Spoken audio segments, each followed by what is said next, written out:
जय श्री राम दोस्तों। आज मैं आपके लिए कहानी लेकर आई हूँ जिसका नाम है सेनापति का साहस और बुद्धिमत्ता। ये बहुत साल पुरानी बात है, लेकिन सुंदरनगर के सेनापति को लोग आज भी याद करते हैं। वे एक चतुर सेनापति थे। वे एक छोटी सी सेना के सहारे शत्रु की विशाल सेना को तहस नहस कर देते हैं। यह सब एकमात्र उनकी बुद्धि एवं रण कौशल के कारण ही संभव था। एक बार सुंदरवन के सेनापति इंद्रसेन ने अपने पड़ोसी राज्य पर आक्रमण करने का निश्चय किया। उनकी सेना आदेश पाते ही युद्ध के लिए तैयार हो गई। युद्ध सज्जा से सज्जित होकर वे यथा समय रणभूमि के लिए रवाना हुए, लेकिन उनके सैनिक साहसी थे। फिर भी इंद्रसेन के मन में आया कि विशाल शत्रु की सेना के सामने कहीं उनके सैनिक हार न मान बैठे, इसलिए उन्होंने कूट बुद्धि का परिचय दिया। सैनिक जब लड़ने के लिए जा रहे थे, तब रास्ते में उसे एक जगह रुकने के लिए कहा। वहाँ उनके इष्ट देव श्री राम का मंदिर था। उसके बाद इंद्रसेन ने अपने सैनिकों से कहा, सिर्फ मैं मंदिर के अंदर प्रवेश करूंगा और प्रार्थना करूंगा ताकि हमें विजय प्राप्त हो। उसके बाद मैं बाहर आकर एक सिक्का ऊपर की ओर उछालूंगा। नीचे गिरने पर यदि सिक्के में अंकित मूर्ति वाला हिस्सा ऊपर आया तो समझना कि भगवान ने हमें आशीर्वाद दिया है, हमारी विजय निश्चित है। प्रार्थना के बाद इंद्रसेन ने मंदिर से निकलकर सिक्के को ऊपर की ओर उछाला। सभी सैनिक प्रतीक्षा करने लगे। सिक्का जब नीचे आया तो मूर्ति अंकित वाला हिस्सा ऊपर था।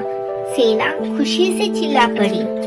उस दिन शत्रु सेना के साथ भयंकर लड़ाई हुई, लेकिन अंततः जीत सेनापति इंद्रसेन की हुई। युद्ध खत्म होने पर उन्होंने विजयी सेना का अभिनंदन किया। सैनिकों ने गर्व के साथ कहा कि सिक्के ने तो पहले ही हमारी जीत निश्चित कर दी थी। हम तो केवल भगवान श्री राम की आज्ञा का पालन कर रहे थे। यह सुनकर सेनापति इंद्रसेन बहुत चिंतित हो उठे। उन्होंने सोचा कि सेना अपने साहस और पराक्रम की बजाय ऐसे अंधविश्वास को अपना जिम्मेदार मान रही है जीत की। इस प्रकार की धारणा बाद में इनके मन में उत्साह का अभाव ला सकती है। इसलिए उन्होंने सैनिकों को चौंकाते हुए कहा, केवल आशीर्वाद से ही नहीं, तुम लोगों ने अपने साहस और शक्ति के कारण ही विजय प्राप्त की है। इसका सबूत मैं तुम्हें दिखाता हूँ। यह कहकर उन्होंने उस सिक्के को सैनिकों की तरफ उछाल दिया। सैनिक यह देखकर चौंक पड़े कि उस सिक्के के दोनों तरफ एक ही तरह की मूर्ति का चिन्ह था। तब सेनापति ने कहा, सच तो यह है कि हमने अपने जीवन की आशा त्याग कर पूरे साहस और धैर्य के साथ ये लड़ाई लड़ी। इसी वजह से हमारी विजय हुई है। इसी गुण के कारण भविष्य में भी हम विजयी होंगे। और ध्यान रहे, ईश्वर भी ऐसे ही कर्मवीर योद्धाओं की सहायता करते हैं। सेनापति की इस बात पर सैनिकों ने साहस और शक्ति का एक नया संचार उत्पन्न हुआ। वे फिर एक साथ अपने साहसी और बुद्धिमान सेनापति इंद्रसेन की जय बोल उठे।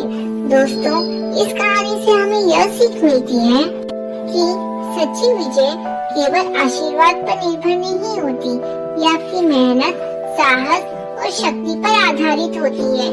आत्मविश्वास और समर्पण से ही आप वास्तविक सफलता प्राप्त कर सकते हैं। जय श्री कृष्णा। राधे राधे। चित्रकार की चतुराई। जर्मनी के प्रसिद्ध उद्योगपति श्री जैकब ने एक बार एक चित्रकार से अपना तेल चित्र बनवाया। चित्रकार ने जब उस चित्र का दाम 1000 सिक्के बताया तो सेठ जी चौंक पड़े।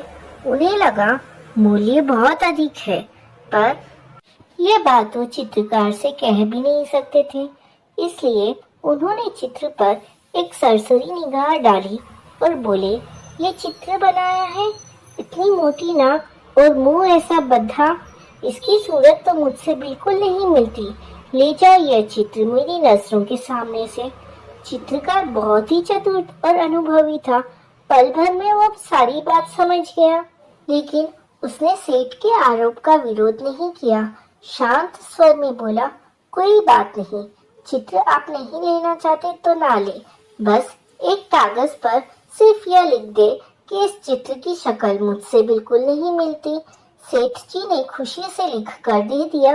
एक दिन की बात है, वो अपने ऑफिस में बैठे हुए थे कि उनके एक फोन कॉल आया जो उनके मित्र का था। उसने कहा, रॉयल हाउस में लगी हुई प्रदर्शनी के मुख्य द्वार पर लगे हुए चित्र को जाकर जरूर देखो। सेठ जी ने फोन सुना और अपने काम में लग गए, लेकिन जब उन्हें वैसे ही 20-30 फोन आए तो वो चौंक गए। झट से कार निकाली और जा पहुंचे रॉयल हाउस। देखा, मुख्य द्वार पर वही तेल चित्र लगा हुआ है। चित्र का शीर्षक था, जर्मनी का सबसे बड़ा चोर। सेठ जी तिलमिला उठा। वो लपक कर प्रदर्शनी के मैनेजर के पास पहुंचे और मानहानि का दावा दायर करने की भी धमकी देने लगे। मैनेजर ने चुपचाप उनके हाथ का लिखा हुआ नोट उनके सामने रख दिया। इस चित्र की शक्ल मुझसे बिल्कुल नहीं मिलती है। अब सेठ जी चकराने लगे। वो मैनेजर से खुशामद करने लगे। मैनेजर शांत स्वर में बोला, अब तो आपके सामने एक ही उपाय है, आप इस चित्र को खरीद लो। तब सेठ जी ने पूछा, क्या कीमत है इसकी? 5,000 सिक्के। सेठ जी सुन रह गए। उन्होंने एक क्षण सोचा और चुपचाप 5,000 सिक्के मैनेजर के सामने रख दिए। सिक्के देखकर मैनेजर हल्के से मुस्कुराया। सेठ जी को ये समझते देर न लगी कि मैनेजर चित्रकार की चतुराई पर मुस्कुरा रहा था। दोस्तों, इस कहानी से हमें यह सीख मिलती है कि चतुराई और समझदारी से किसी भी समस्या का हल निकाला जा सकता है और कभी-कभी आपकी अपनी प्रतिक्रिया ही आपके फैसलों को बदल सकती है। जय श्री कृष्णा। राधे राधे।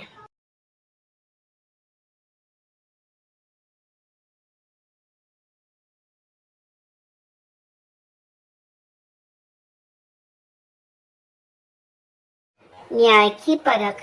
कीर्तिवर्मन बड़े ही बुद्धिमान राजा थे। वे दयालु भी काफी थे।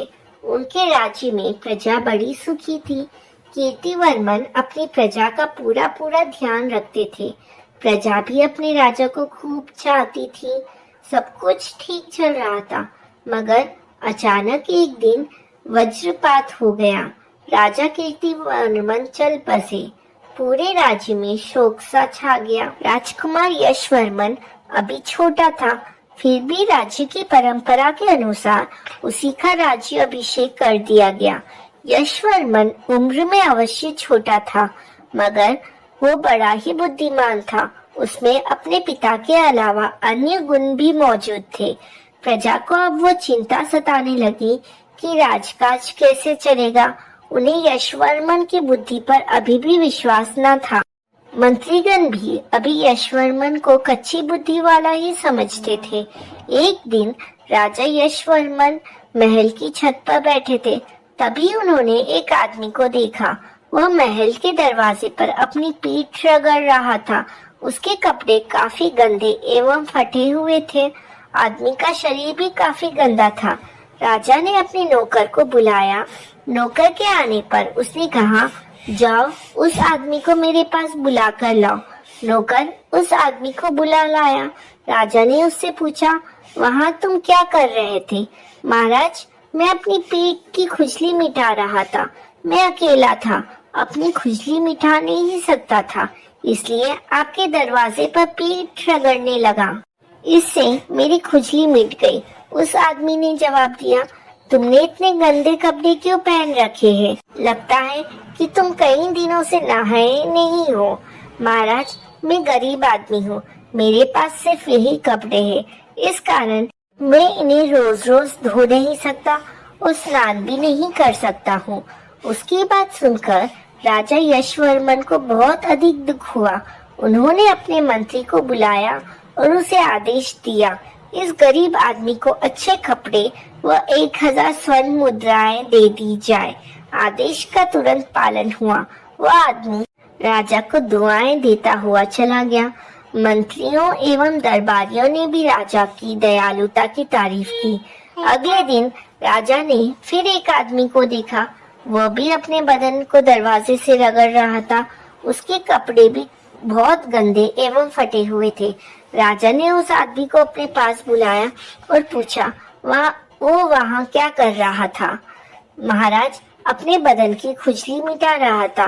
तुम यहाँ क्यों खुजली मिटा रहे थे? महाराज, मैं अकेला अपनी खुजली नहीं मिटा सकता। आपके महल का दरवाजा दिखाई पड़ा तो यहाँ चला आया। तुम्हारे कपड़े इतने गंदे और फटे हुए क्यों हैं? इस पर वो आदमी कहता है, महाराज, मैं एक गरीब आदमी हूँ। मेरे पास सिर्फ यही कपड़े हैं, इसलिए मैं इन्हें रोज रोज धो नहीं सकता। उस आदमी की बात सुनकर राजा ने अपने मंत्री से कहा, इस आदमी के 50 कोड़े मारकर इसे महल से बाहर निकाल दो। राजा का आदेश पाकर सब हैरान रह गए। वे समझ ना सके, मगर राजा के आदेश का पालन तो होना ही था। इसलिए उस आदमी के 50 कोड़े लगवाकर उसे महल से बाहर निकाल दिया गया। महल में उपस्थित मंत्री, दरबारी एवं प्रजा राजा के इस विचित्र न्याय को समझ ना सके। सबके दिमाग में उथल पुथल मची थी। कोई समझ नहीं पा रहा था कि राजा ने ऐसा क्यों किया। एक को 1000 स्वर्ण मुद्राएं तथा दूसरे को 50 कोड़े, मगर किसी की हिम्मत राजा से पूछने की नहीं पड़ रही थी। सब लोगों को राजा के न्याय एवं बुद्धि पर शक होने लगा। उन्होंने सोचा कि राजा ने अपनी कच्ची बुद्धि के कारण ही ऐसा किया है।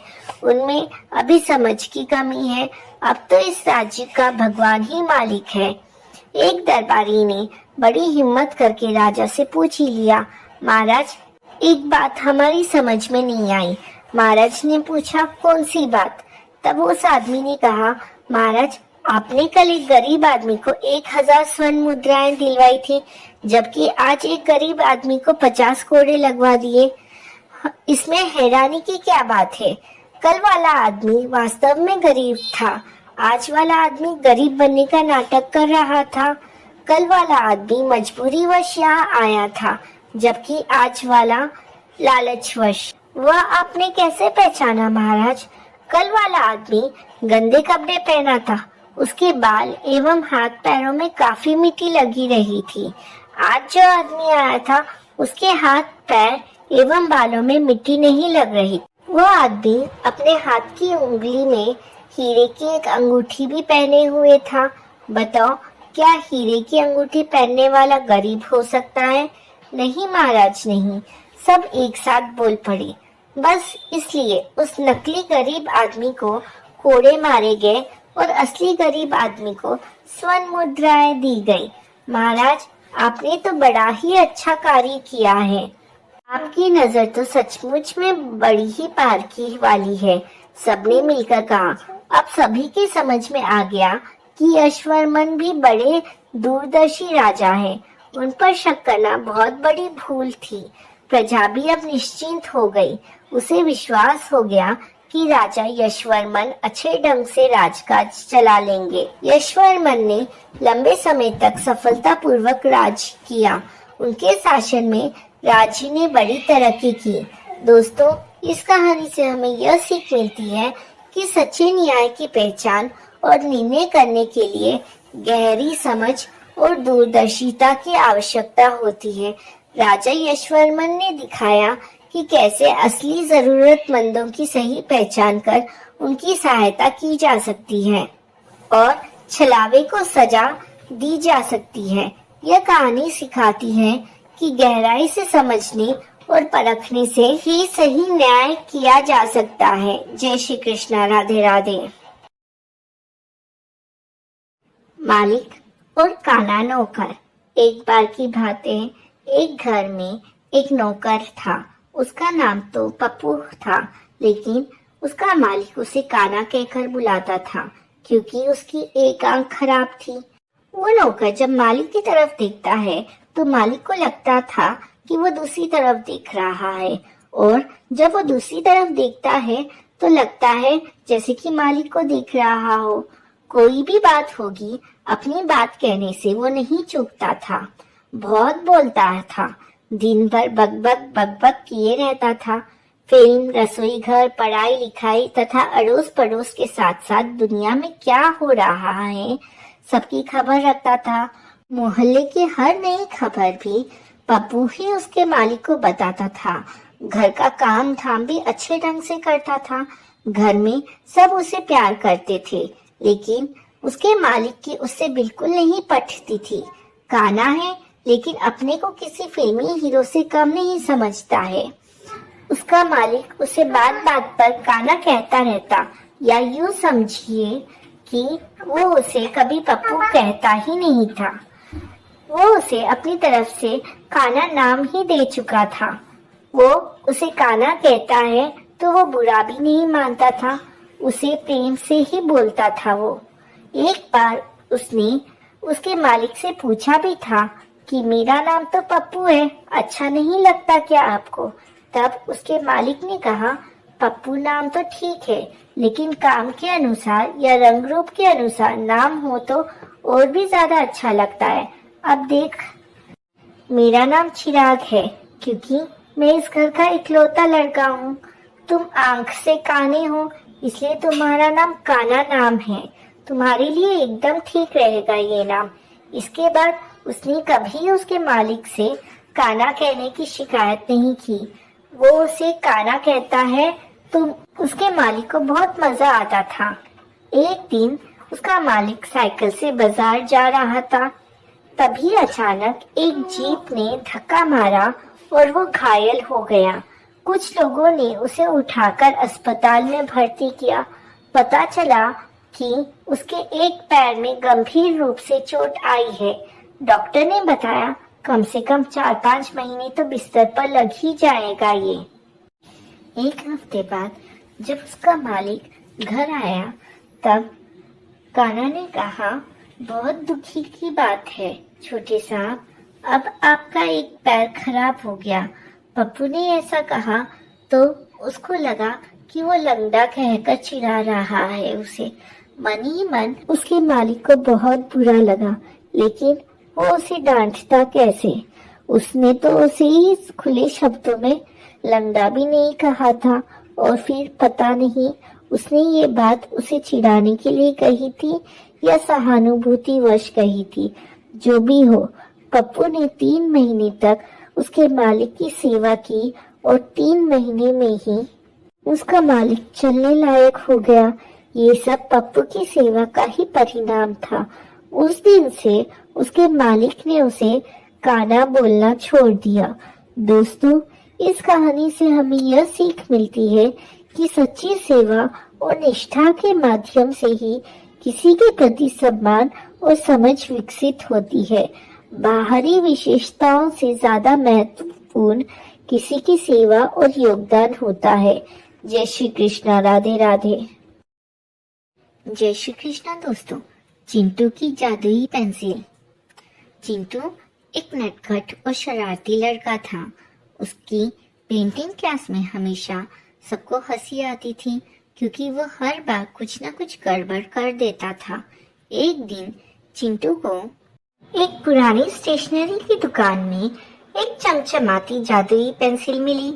पेंसिल पर लिखा था, जो तुम बनाओगे वो असलियत में आ जाएगा। चिंटू ने सोचा, अरे वाह, अब तो मैं दुनिया का सबसे बड़ा चित्रकार बन जाऊंगा। चिंटू ने पेंसिल से सबसे पहले एक चप्पल का चित्र बनाया, लेकिन यह चप्पल जमीन पर नहीं रही बल्कि हवा में उड़ने लगी। चिंटू के पापा कमरे में आए और वो चप्पल उनके सिर पर गिर पड़ी। पापा चौंक गए और बोले, अरे चप्पल उड़ कैसे रही है? चिंटू ने मुस्कुराते हुए कहा, पापा शायद ये जादुई चप्पल है। पापा को समझ नहीं आया और वो हैरान रह गए। चिंटू हंस हंस कर लोटपोट हो गया। चिंटू को भूख लगी थी एक दिन, तो उसने पेंसिल से बिस्किट का चित्र बनाया। बिस्किट असली हो गई और वो खुश होकर खाने वाला ही था कि तभी एक कुत्ता प्रकट हुआ और बिस्किट को उठाकर भाग गया। चिंटू ने सोचा, ये क्या हुआ? बिस्किट तो मेरे लिए थी।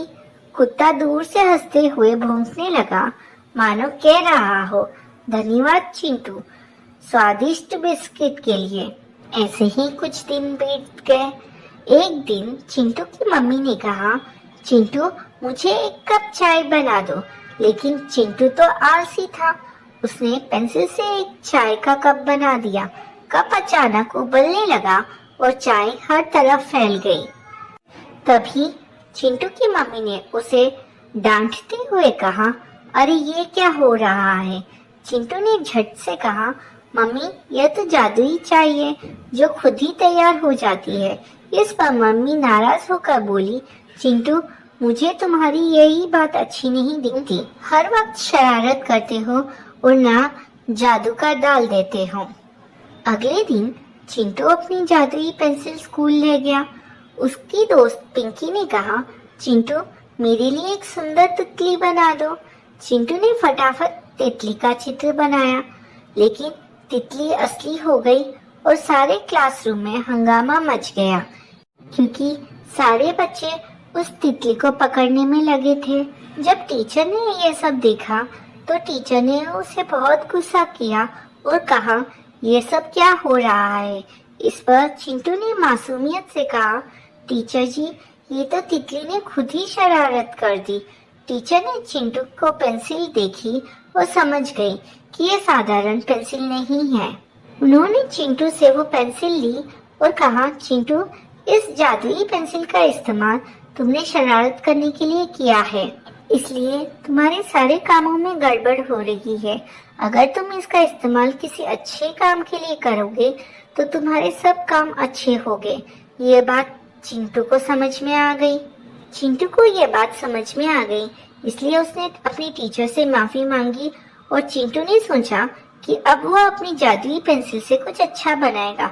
उसने एक सुंदर पेड़ का चित्र बनाया और पेड़ असली हो गया। उस पेड़ पर कई रंग बिरंगी चिड़िया का आकार बैठ गई। बच्चों ने तालियां बजाई और चिंटू को कहा, तुमने इस बार बहुत अच्छा काम किया है। दोस्तों, इस कहानी से हमें यह सीख मिलती है कि जादू का इस्तेमाल सिर्फ शरारत करने के लिए नहीं, बल्कि दूसरों की मदद के लिए और खुशी लाने के लिए भी किया जा सकता है। अब चिंटू अपनी जादुई पेंसिल से मजेदार और सुंदर चित्र बनाता, जिससे सभी खुश हो जाते। जय श्री कृष्णा, राधे राधे। ईमानदारी का फल। एक छोटे से गांव में रामू नाम का एक गरीब लड़का रहता था। उसके पिता एक किसान थे और माँ घरेलू महिला थी। रामू अपने माता पिता की इकलौती संतान था। वो बहुत मेहनती और ईमानदार था। उसके माता पिता ने उसे हमेशा अच्छाई और सच्चाई का पाठ पढ़ाया था। एक दिन रामू स्कूल से घर लौट रहा था, तभी उसे रास्ते में एक बटुआ पड़ा हुआ मिला। उसने बटुए को उठाया और देखा कि उसमें काफी सारे पैसे थे। रामू ने सोचा, यह पैसे तो किसी को बहुत काम आ सकते हैं, मुझे इसे उसके मालिक तक पहुंचाना चाहिए। उसने बटुए में रखे पते को देखा और उस दिशा में चल पड़ा। वो पता गांव के एक धनी व्यापारी का था। रामू ने उनके घर जाकर दरवाजा खटखटाया। व्यापारी ने दरवाजा खोला और रामू को देखकर आश्चर्यचकित हुआ। रामू ने विनम्रता से बटुआ उन्हें वापस कर दिया। व्यापारी ने बटुआ खोलकर देखा और पाया कि सभी पैसे सुरक्षित थे। वो रामू की ईमानदारी से बहुत प्रभावित हुआ। व्यापारी ने रामू से पूछा, तुम्हें पता था कि इस बटुए में इतने सारे पैसे हैं, फिर भी तुमने इसे वापस कर दिया, तुमने ऐसा क्यों किया? रामू ने जवाब दिया, सर, मेरे माता पिता ने मुझे सिखाया कि ईमानदारी सबसे बड़ी दौलत है। यह पैसा मेरा नहीं है, इसलिए मैं इसे आप तक वापस लाया हूँ। व्यापारी रामू की बात सुनकर बहुत प्रसन्न हुए और उसे इनाम के रूप में कुछ पैसे दिए। उस व्यापारी ने रामू के माता पिता से भी मुलाकात की और उनकी परवरिश की प्रशंसा की। रामू ने उन पैसों से अपनी पढ़ाई पूरी की और बड़ा होकर वो एक सफल व्यक्ति बना। उसने समाज में ईमानदारी और अच्छाई का महत्व समझाया और सभी को प्रेरित किया। बच्चों, इस कहानी से हमें यह सीखने को मिलता है कि ईमानदारी हमेशा फल देती है और अच्छाई का मार्ग हमेशा सफलता की ओर ले जाता है। रामू की कहानी आज भी गांव में एक मिसाल के रूप में सुनाई जाती है। एक था जंगल जहां सभी जानवर मिलजुल कर रहा करते थे। सभी जानवर जंगल के नियम का पालन करते थे और हर त्योहार साथ में मनाते थे। उन्हीं जानवरों में चीनी और मिनी नाम की दो बिल्लियां भी थी। वे दोनों बहुत अच्छी सहेलियां थी और एक दूसरे के साथ कभी नहीं छोड़ती थी। बीमारी में एक दूसरे का ख्याल रखना, बाहर साथ जाना, यहाँ तक कि वो दोनों खाना भी साथ ही खाती थी। जंगल में रहने वाले सभी जानवर उनकी दोस्ती की तारीफ किया करते थे। एक बार की बात है, मिनी को किसी काम से बाजार जाना पड़ा, लेकिन किसी कारण से चीनी उसके साथ नहीं जा सकी। चीनी को अकेले मन नहीं लग रहा था, तो उसने सोचा कि क्यों ना वो भी बाजार घूम कर आए। रास्ते में चलते हुए उसे एक रोटी का टुकड़ा मिला। उसके मन में अकेले रोटी खाने का लालच आ गया और वो उसे लेकर घर आ गई। जैसे ही वो रोटी के टुकड़े को खाने वाली थी, तभी अचानक मिनी आ गई। मिनी ने उसके हाथ में रोटी देखी तो उससे पूछने लगी कि चीनी, हम तो सब कुछ बांट कर खाते हैं और तुम तो मेरे साथ ही खाना खाती थी, क्या आज तुम मुझे रोटी नहीं दोगी?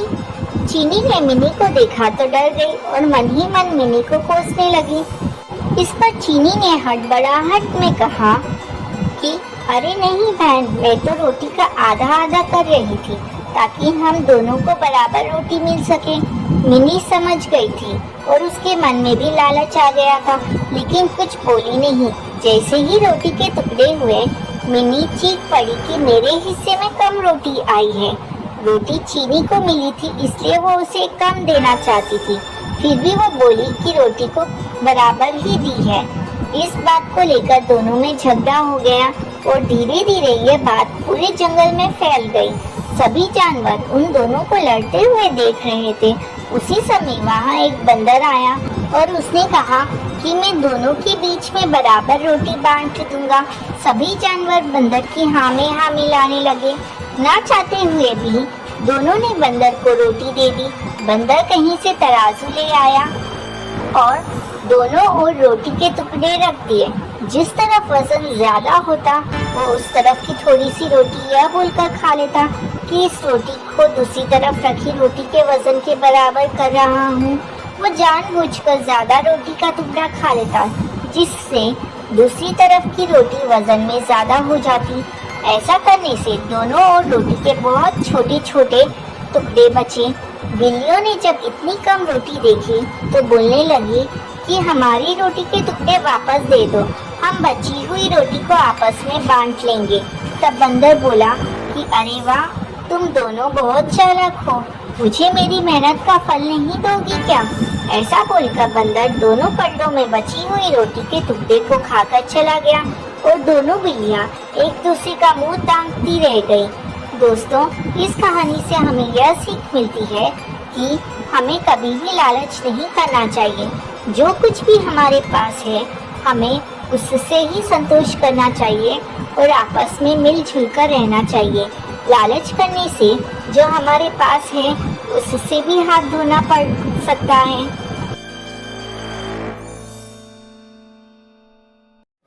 एक घने जंगल में एक पेड़ पर मुर्गा रहा करता था। वो रोज सुबह सूरज निकलने से पहले उठ जाता था। उठने के बाद वो जंगल में दाना पानी चुगने के लिए चला जाता था और शाम होने से पहले वापस लौट आता था। उसी जंगल में एक चालाक लोमड़ी भी रहती थी। वो रोज मुर्गे को देखती और सोचती, कितना बढ़िया और बड़ा मुर्गा है, अगर यह मेरे हाथ लग जाए तो कितना स्वादिष्ट भोजन बन सकता है। लेकिन मुर्गा कभी भी उस लोमड़ी के हाथ नहीं आता था। एक दिन मुर्गे को पकड़ने के लिए लोमड़ी ने एक तरकीब निकाली। वो उस पेड़ के पास गई जहाँ मुर्गा रहता था और कहने लगी, अरे ओ मुर्गे भाई, क्या तुम्हें खुशखबरी मिली?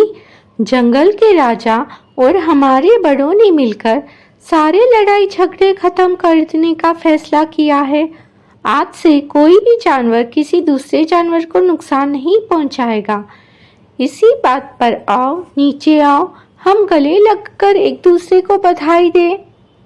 लोमड़ी की यह बात सुनकर मुर्गे ने मुस्कुराते हुए उसकी तरफ देखा और कहा, अरे वाह लोमड़ी बहन, ये तो बहुत अच्छी खबर है। पीछे देखो, शायद इसलिए हमसे मिलने हमारे कुछ और दोस्त भी आ रहे हैं। लोमड़ी ने हैरान होकर पूछा, दोस्त? कौन दोस्त? मुर्गे ने कहा, अरे वो शिकारी कुत्ते, वो भी अब हमारे दोस्त हैं ना। कुत्तों का नाम सुनते ही लोमड़ी ने ना आव देखा न ताव और उनके आने की उल्टी दिशा में दौड़ पड़ी।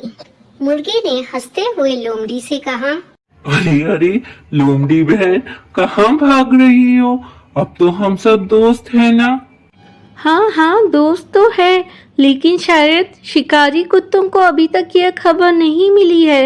यह कहते हुए लोमड़ी वहाँ से भाग निकली और मुर्गे की सूझबूझ की वजह से उसकी जान बच गई। बच्चों, चतुर मुर्गा और चालाक लोमड़ी की कहानी से हमें यह शिक्षा मिलती है कि किसी भी बात पर आसानी से विश्वास नहीं करना चाहिए और चालाक लोगों से हमेशा सावधान रहना चाहिए। वर्धमान नामक शहर में एक कुशल व्यापारी रहा करता था। जब उस राज्य के राजा को उसकी कुशलता के बारे में पता चला तो राजा ने उसे अपने राज्य का प्रशासक बना दिया। व्यापारी की कुशलता से आम व्यक्ति से लेकर राजा तक सभी बहुत प्रभावित थे। कुछ समय बाद व्यापारी की लड़की की शादी तय हुई। इस खुशी में व्यापारी ने बहुत बड़े भोज का आयोजन किया। इस भोज समारोह में उनके राजा से लेकर राज्य के सभी लोगों को आमंत्रित किया गया। इस समारोह में राजघराने में काम करने वाला एक सेवक भी आया, जो गलती से राज परिवार के सदस्यों के लिए रखी कुर्सी पर बैठ गया। उस सेवक को कुर्सी पर बैठा देख व्यापारी को बहुत गुस्सा आता है। गुस्से में व्यापारी उस सेवक का उपहास कर समारोह से भगा देता है।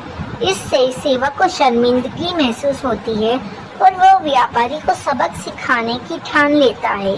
कुछ दिन बाद जब वो राजा के कमरे की सफाई कर रहा था तो उस समय राजा कच्ची नींद में होता है। सेवक मौके का फायदा उठाता है और बड़बड़ाना शुरू कर देता है। सेवक बोलता है, व्यापारी की इतनी हिम्मत जो रानी के साथ दुर्व्यवहार करे। यह सुनकर राजा नींद से उठ जाता है और सेवक को कहता है, क्या तुमने कभी व्यापारी को रानी के साथ दुर्व्यवहार करते हुए देखा? सेवक तुरंत राजा के पैरों में गिरकर उनसे माफी मांगने लगता है और कहता है, मैं रात में सो नहीं पाया, इसलिए मैं कुछ भी बड़बड़ा रहा हूँ। सेवक की बात सुनकर राजा सेवक को कुछ नहीं बोलता, लेकिन उसके मन में व्यापारी के लिए शक पैदा हो जाता है। इसके बाद राजा ने व्यापारी के राजमहल में प्रवेश पर पाबंदी लगाकर उसके अधिकार को कम कर दिया। अगले दिन व्यापारी किसी काम से राजमहल में जाता है तो उन्हें पहरेदार दरवाजे पर ही रोक देते हैं। पहरेदार का यह व्यवहार देखकर व्यापारी को आश्चर्य होता है। वहीं पास में खड़ा राजा का सेवक जोर जोर से हंसने लगता है और पहरेदार से कहता है, तुम्हें पता नहीं तुमने किसे रोका है? यह बहुत ही प्रभावशाली व्यक्ति है जो तुम्हें यहाँ से बाहर निकलवा सकते हैं। इन्होंने मुझे अपने बोझ समारोह से निकलवा दिया था। सेवक की उन बातों को सुनकर व्यापारी को सब समझ में आ जाता है और वह उस सेवक से माफी मांगता है। साथ ही वह उस सेवक को अपने घर दावत के लिए आमंत्रित करता है। व्यापारी ने सेवक को बड़े विनम्र भाव से भोज कराया और कहा कि उस दिन जो भी किया वो गलत था। व्यापारी से सम्मान पाकर सेवक खुश होता है और कहता है, आप परेशान ना हो, राजा से खोया हुआ सम्मान आपको जल्दी वापस दिलाऊंगा। दोस्तों, हमें इस कहानी से यह सीख मिलती है कि किसी को छोटा समझकर उनका मजाक नहीं उड़ाना चाहिए। सभी का सम्मान करना चाहिए। किसी को नीचा दिखाने से एक दिन खुद भी अपमान का सामना करना पड़ता है। वर्धमान नामक शहर में एक कुशल व्यापारी रहा करता था। जब उस राज्य के राजा को उस